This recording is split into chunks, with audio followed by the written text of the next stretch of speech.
Hi all, let's have a look at another fascinating game from the Grand Chess Tour Paris Blitz section of the event. So this is Magnus Carlsen against Fabiano Caruana.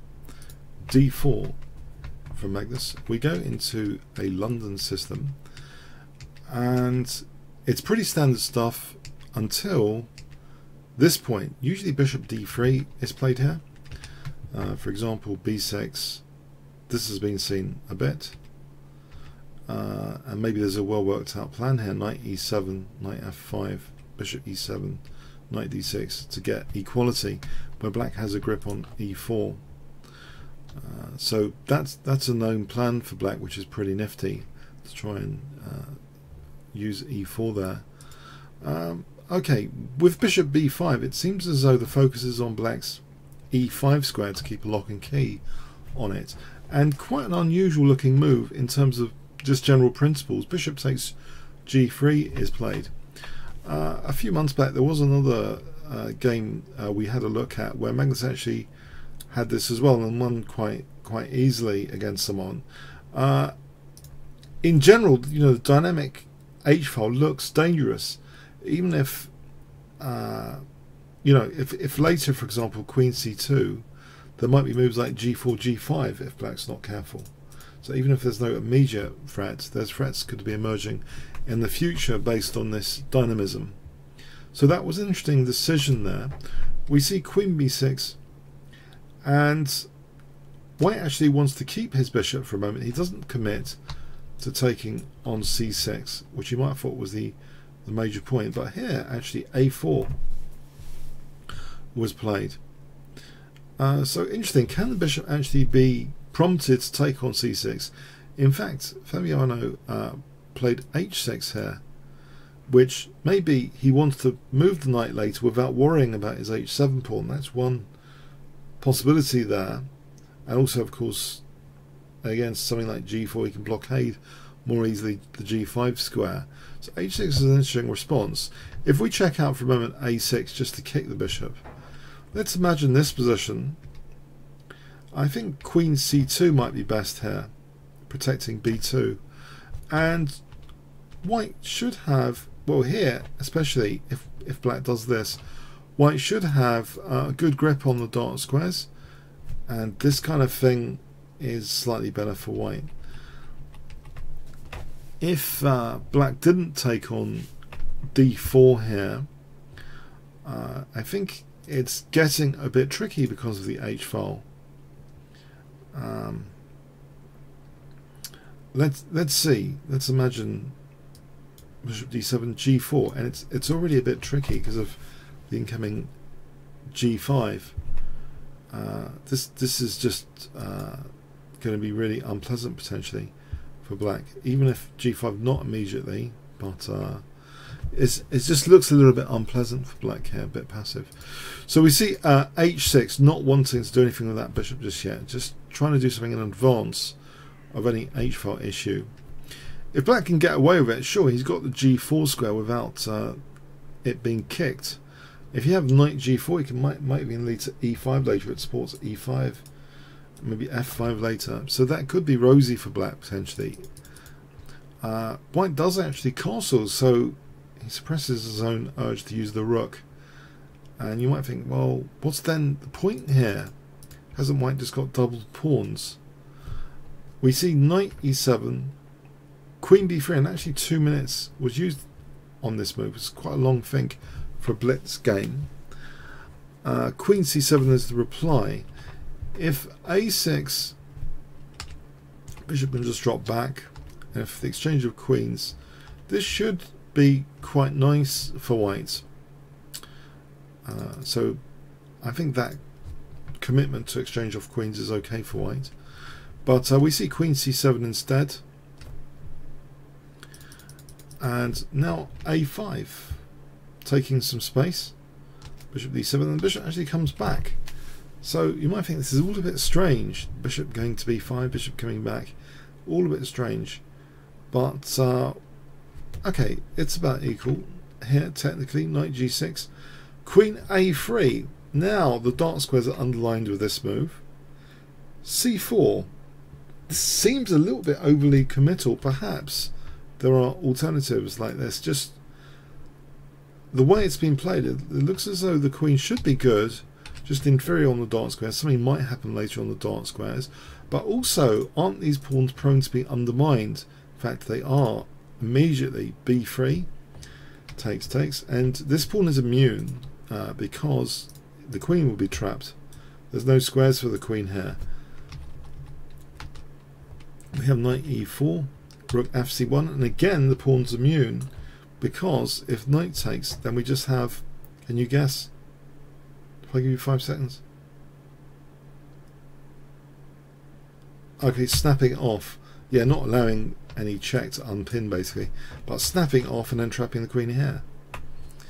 Okay, so we have bishop c6 and now c4, so this backward pawn has been removed, but also by taking on d5, this is e4 is being loosened a bit, this square and the piece on it is being loosened a bit, so a bit less stable for black here, and there's a prospect of a6 trying to use this pin. If that's undermined, then c6 becomes looser. We have a queen d8, knight c5, hitting the knight. It's protected by the bishop at the moment. Now knight d6 was played, rook c2, bishop d5. So at the moment it seems black's got a fair grip on the position, but isn't there an incoming e4? In fact, what can black do about the incoming e4 here? If he plays f5, actually this looks good for white, a6, and if b6, there's tactics here. Can you see there's a major tactic actually in this position if on b6 based on the weakness of c6? That's the clue. What can white play here? 5 seconds. Yeah, knight takes e6 and then rook c6. White's getting a piece back with interest here. Yeah, that's not very nice. So yeah, it's a situation has emerged here where it seems it's difficult to do anything about the combination of either a6 or e4. So black plays b6, but e4 now is the response, and white ends up in a very, very favourable position now with a protected passed pawn in this sequence. So there's a protected dangerous pawn there, and now queen b3 hits d5. That's protected, but queen b7, the queen lunges in. Very, very dangerous position. If black dared take that, this is just diabolical after a6. You can see knight d4, knight c6 on the cards, end of game. So rook a8, black's clinging on. And now this move offers a positional kind of pawn sack. You might wonder why. Well, the answer is just to liberate the passed pawn. Queen takes c7, it's a very dangerous passed pawn. Magnus knows it intuitively. Queen b5, queen a3. And now another sort of positional exchange sacrifice combination, brilliant one. You might be able to guess. White's play here. Is black threatening this to fork queen and rook? What would you play here with white? In fact, now queen takes d5 is played. This is really tricky for black. He does go in for knight c3. It's probably the best move in the circumstance, because if knight f6, queen d4, this is a really beautiful central queen, unable to be kicked with rook d8 to that pawn. White's actually threatening all sorts of stuff like bishop f5 just to win the exchange there. So anyway, knight c3 might be the best move, forcing this exchange sack practically. But is it? Bishop takes g6. It's 2 pieces. It's not. It's 2 pieces for the rook. But here's the critical moment. Black should have played, it seems, the best move. Seems queen takes c7. And in this event, there might be a bit of play left in the game. Bishop d3 seems really dangerous because of things like queen e5, sorry, queen e4, and maybe other stuff. But actually, you know, black should be able to defend for a moment like this. Should be able to defend the position. It's a clear advantage for white, though. Technically, the 2 pieces are superior to a rook. and it depends how well white coordinates there. But in the event, actually, rook takes c7 was played. So what we have here is a slightly weakened back row and this pin on f7. And actually now, after knight e5, this is actually already totally lost for black, this position, from that tactical perspective. To get anything deep and structural, black is tactically busted in this position. I'll give you an example. King h8, we just take on f7. Thanks very much. Bishop up. King's got to hold on to f7 for dear life. If we play rook fc8, bishop takes f7, not only losing that pawn, but this is really unpleasant. This position where knight f4, the queen's threatening forced mate in 4. Example, well, say king h8 to evacuate. This is all good for white. All good for white. This would be mating. The light squares are so weak. So anyway, black chose queen c5, but we see now a hammer blow from Magnus. White play. Can you guess? A total hammer blow in this position. I'll give you 5 seconds to pause the video. Okay, bishop takes f7. Clearly this rook's overloaded, supporting the queen.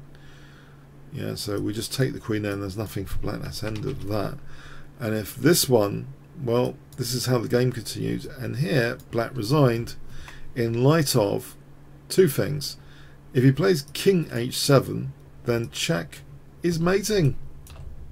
Yeah, black can only delay a mate there. That's all he can do.